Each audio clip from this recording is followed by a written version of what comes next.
Welcome to this edition of the First Aid Show.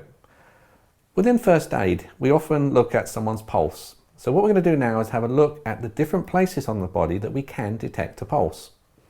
So now looking at the pulse points within the body, where can you detect a pulse on somebody?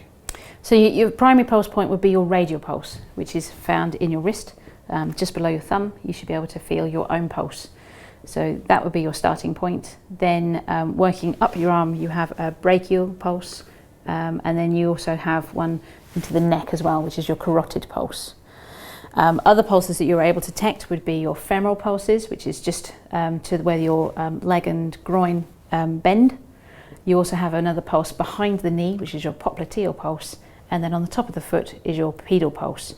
And you should be able to feel all of your own pulses. When you take your pulses, obviously you're going to use one hand. The only pulse you would ever use, you would never use two hands, is the carotid. You would only ever feel one side at one time. And what sort of things are you feeling for?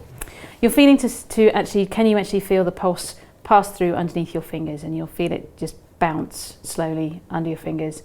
If you can't find it, just have a fiddle around. You will eventually find it.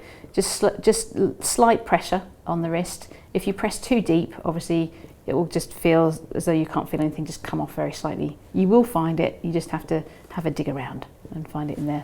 And will the pulse points, will that indicate blood pressure at all if you lost the pulse point in a certain part of the body? Yes, normally the radial pulses, when somebody becomes unwell, the body is incredibly clever and it will protect the vital organs. So it will protect the brain, the heart, and all the internal organs. So when you become unwell, you will lose what's called your peripheral pulses. So you will lose your radial pulse, you will lose your pedal pulse, and then you'll slowly lose the pulses, and it will have to all protect the main area of the body.